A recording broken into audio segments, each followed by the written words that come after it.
Hello everyone, my name is Rishabh Joshi. जय श्री श्याम आप सभी को। तो आज का हमारा ये वीडियो रहने वाला है section 40A3 of income tax act के ऊपर में। बेसिकली ये सेक्शन बताता है कि आपको अगर पेमेंट करना है कुछ लिमिट के ऊपर में, यानी कि मान लीजिए 10,000 रुपये या फिर 35,000 का लिमिट है, इसके ऊपर में अगर आपको पेमेंट करना है तो आपको कुछ प्रिस्क्राइब मोड से ही पेमेंट करना पड़ेगा, नहीं तो ये आपका एक्सपेंडिचर डिसअलाउड हो जाएगा। लेकिन इसका भी कुछ एक्सेप्शंस दिया हुआ है रूल 6DD के अंदर में। फॉर एग्जांपल मान लीजिए कि अगर आप रिटायरमेंट के टाइम किसी एम्प्लॉय को पेमेंट करते हैं, फॉर सपोज कीजिए कि 30,000 का पेमेंट करते हैं कैश में, तो ये डिसअलाउड नहीं होगा। ऐसा बहुत सारा बात लिखा हुआ है रूल 6DD के अंदर में। तो इन्हीं सब के ऊपर में आज का हमारा ये वीडियो रहने वाला है कि कब डिसअलाउड होता है, कब अलाउड होता है, किस मोड में पेमेंट करेंगे तो अलाउड होगा, क्रॉस्ड चेक में करेंगे तो अलाउड होगा या नहीं, बेयरर चेक में करेंगे तो अलाउड होगा या नहीं, ट्रांसपोर्ट ऑपरेटर के केस में क्या लिमिट है। तो आइए इन सब को समझते हैं पूरे डिटेल में। तो चलिए शुरू करते हैं। तो आइए देखते हैं कि section 40A3 of income tax act 1961 क्या बोलता है। 40A3 का बोलना है कि where an assessee incurs any expenditure, अगर असेसी किसी भी तरह का कोई खर्चा करता है इन रिस्पेक्ट ऑफ विच, जिसके लिए payment or aggregate of payments करता है, मतलब एक सिंगल पेमेंट या फिर सभी पेमेंट्स को मिलाकर, made to a person in a day, यानी कि एक पर्सन को करता है एक दिन में। अब इस बात को 2-3 बार बोलेंगे मेरे साथ। एक पर्सन को पेमेंट करता है एक दिन में, एक पर्सन को पेमेंट करता है एक दिन में, एक पर्सन को पेमेंट करता है एक दिन में, अदरवाइज देन बाई अकाउंट पे चेक, अकाउंट पे bank draft, other electronic system, other prescribed electronic modes, यानी कि इन सभी मोड को छोड़कर पेमेंट करता है, वो भी एक्सीडिंग ₹10,000, 10,000 रुपए से ऊपर का पेमेंट करता है, तो such expenditure shall not be allowed as a deduction, यानी कि इस एक्सपेंडिचर का आपको डिडक्शन नहीं मिलेगा।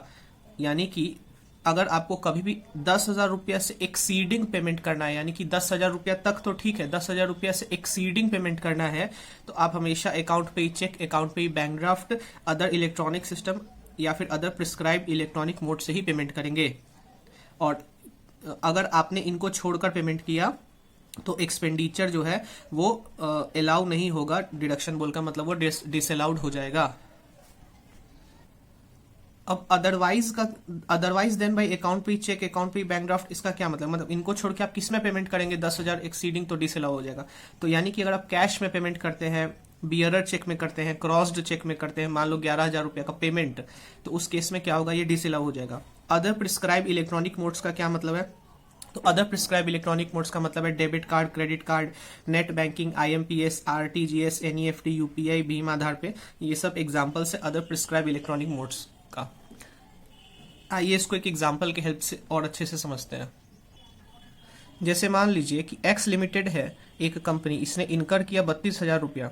एक कंपनी ने 32,000 रुपया खर्चा किया, 4 कैश पेमेंट्स किया टू मिस्टर वाई ऑफ 8,000 का, मतलब 8,000 रुपया का 4 कैश पेमेंट करता है एक कंपनी मिस्टर वाई को। अब देखिए कैसे कैसे पेमेंट करता है। एक बार 10 AM में पेमेंट करता है, एक ही दिन में देखिए 4 पेमेंट किया। एक बार सुबह 10 बजे किया है, एक बार 12 बजे किया है नून में, एक बार 3 PM में किया है, एक बार 6 PM में किया है। तो यानी एक ही दिन में देखिए 8,000 का पेमेंट किया 4। तो here entire expenditure of 32,000 disallowed under section 40A3 because aggregate of cash payments in a day exceeding ₹10,000। एक दिन में एक पर्सन को 10,000 रुपये से आपने ऊपर में पेमेंट कर दिया कैश वगैरह में, भले ही आपने टाइमिंग अलग अलग किया, लेकिन मैंने आपको क्या बताया था, मैंने आपको बताया था कि पेमेंट अगर आप made to a person in a day, मतलब एक पर्सन को एक दिन में अगर आप पेमेंट करते हैं तो 10,000 रुपये से ऊपर का प्रिस्क्राइब मोड्स को छोड़कर तो वो आपका डिसअलाउड हो जाएगा। तो वही चीज यहां पे हुआ है। आइए कुछ नोट है नीचे देखते हैं। In case of an assessee following mercantile system of accounting, एक असेसी है जिसके यहाँ मर्केंटाइल सिस्टम या mercantile basis of accounting follow होता है।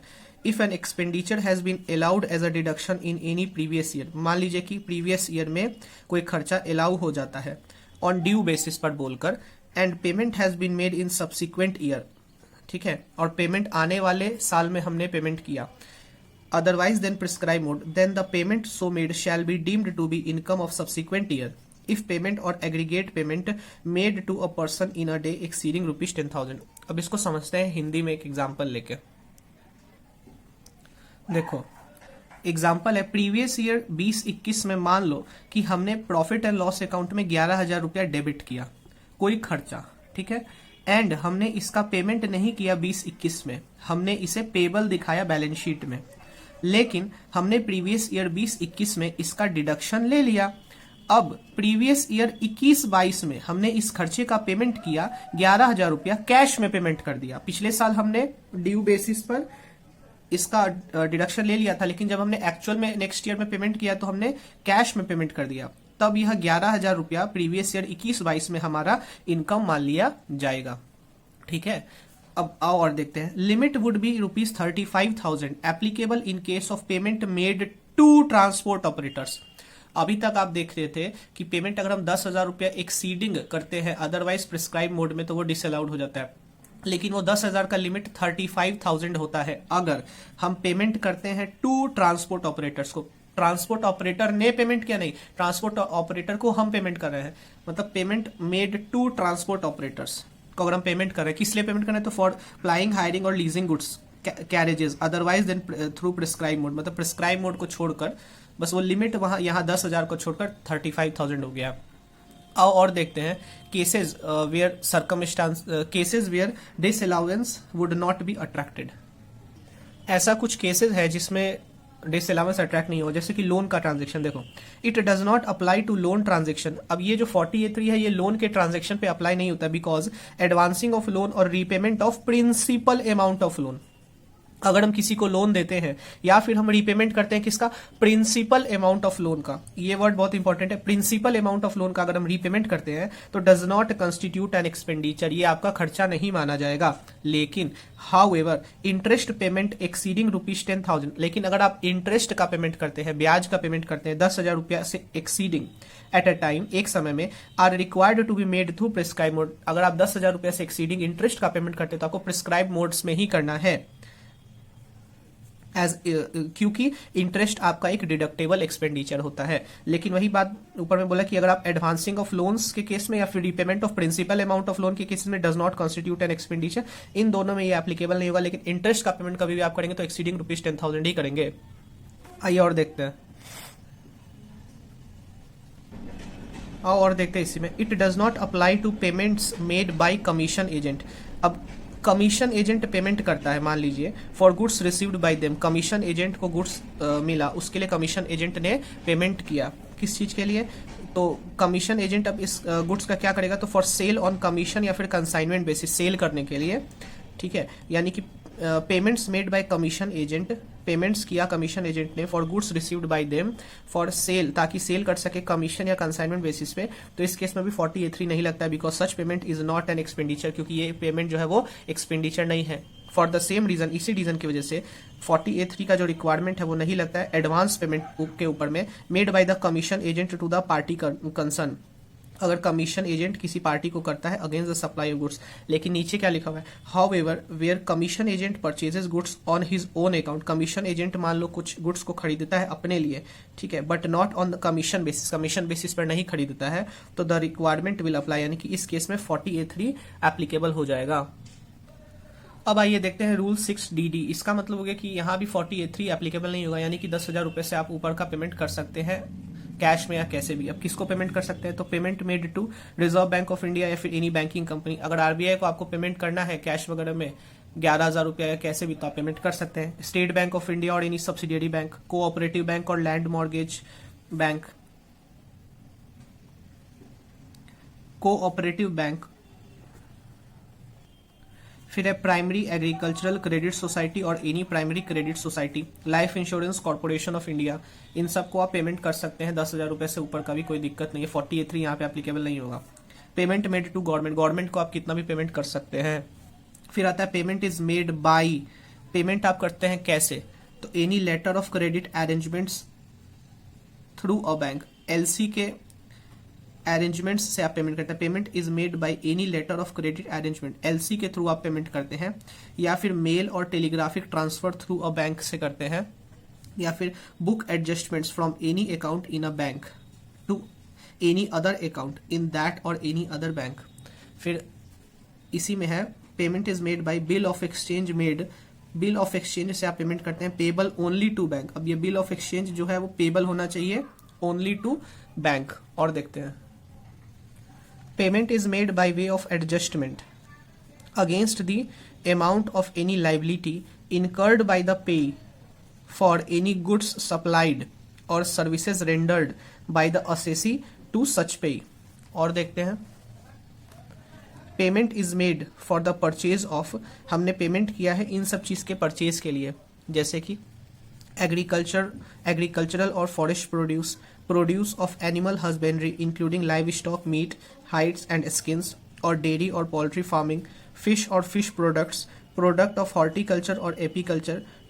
इन सब के लिए इन सब के परचेज के लिए हमने पेमेंट किया किसको, तो टू द कल्टीवेटर, ग्रोवर और producer of such article, produce और प्रोडक्ट्स। और भी ये देखते हैं, payments is made for the purchase of the products manufactured और प्रोसेस्ड। पेमेंट हमने किया किसके लिए, तो for purchase of product manufactured या फिर processed without the aid of power in a cottage industry, ठीक है, to the producer of such products. और देखते हैं, payment is made in a village और टाउन, किसी विलेज या टाउन में हमने पेमेंट किया, which on the date of such payment, जिस दिन हमने पेमेंट किया उस दिन, है ना, is not served by any bank, मतलब मान लीजिए कि संडे वगैरह को हमने पेमेंट किया, to any person who ordinarily resides और कैरिंग बिजनेस ऑफ प्रोफेशन या फिर वोकेशन, उस पर्सन को किया जो वहां रहता है या फिर बिजनेस या प्रोफेशन या वोकेशन करता है इन सच विलेज और टाउन में। और देखते हैं, अब ये बहुत इंपॉर्टेंट है, देखिए, payment is made to an employee of assessee or the heir of any such employee. Payment हमने किया एम्प्लॉय को, कब किया, तो ऑन रिटायरमेंट पर पेमेंट किया, रिट्रेंचमेंट पे किया, discharge, resignation, retrenchment or death of such employee. मतलब अगर एक एम्प्लॉय को हमने पेमेंट किया कब, तो वो रिटायर हो गया तब, जब वो रिजाइन कर रहा है तब, डिस्चार्ज के टाइम, रिट्रेंचमेंट या फिर डेथ ऑफ सच एम्प्लॉय के टाइम हमने पेमेंट किया, ऑन अकाउंट ऑफ ग्रेचुइटी का या फिर रिट्रेंचमेंट कॉम्पनसेशन या फिर similar terminal benefit, and aggregate of such sum payable to the employee or his heir does not exceed ₹50,000। ये लिमिट बहुत इंपॉर्टेंट है। मान लो कि अगर एम्प्लॉयर ने रिटायरमेंट के टाइम पर एम्प्लॉय को पेमेंट किया 45,000 रुपीज का, तो क्या ये डिसअलाउड होगा? क्या बिल्कुल भी नहीं डिसअलाउड होगा, ये अलाउड एक्सपेंडिचर है, रूल 6DD में ये फॉल कर जाएगा। 10,000 रुपया से ऊपर में तो पेमेंट है कैश में, लेकिन 50,000 रुपये से तो एक्सीड नहीं किया ना, और ये रूल 6DD के अंदर में फॉल करता है, इसीलिए। और देखते हैं, where payment is made by the assessee by way of salary. अगर असेसी ने पेमेंट किया सैलरी का अपने एम्प्लॉय को after deducting income tax from salary under section 192, यानी कि एम्प्लॉयर सैलरी का पेमेंट कर रहा है एम्प्लॉय को TDS काटने के बाद में 192 के अंदर में, and when such employee is temporarily posted, और वो एम्प्लॉय जो है वो टेम्पोररली पोस्टेड है for a continuous period of 15 days, 15 दिन के लिए लगातार, कंटिन्यूअस पीरियड ऑफ 15 डेज, लगातार 15 दिन के लिए टेम्पोररली पोस्टेड है, और मोर इन 15 डेज और मोर, 15 दिन या उससे ज्यादा के लिए पोस्टेड है, in a place other than his normal place of duty or ownership, जहां मेरा नॉर्मल प्लेस ऑफ बिजनेस है या ड्यूटी जहां हम करते हैं वहां पर नहीं है। या मान लो कि मुजफ्फरपुर में हम ड्यूटी करते हैं और हम पटना में टेम्परली पोस्टेड है मेरा employee continuous period of 15 days और मोर के लिए, या फिर कहीं शिप पे पोस्टेड है, एंड साथ में ये दोनों कंडीशन पूरा होना चाहिए, does not maintain any account in any bank at such place और शिप, और जहां पर टेम्पररी पोस्टेड है वहां पे किसी तरह का कोई बैंक में उसका अकाउंट नहीं होना चाहिए। ये दोनों कंडीशन फॉल करता है। प्लस एम्प्लॉयर जो सैलरी का पेमेंट करता है एम्प्लॉय को, तो वो TDS काट के पेमेंट करता है 192 में, तो ये केस भी रूल 6DD के अंदर में फॉल कर जाता है। और देखते हैं यहाँ पे, payment by any person to his agent, agent को पेमेंट करते हैं, who is required to make payment in cash for goods or service on behalf of such person.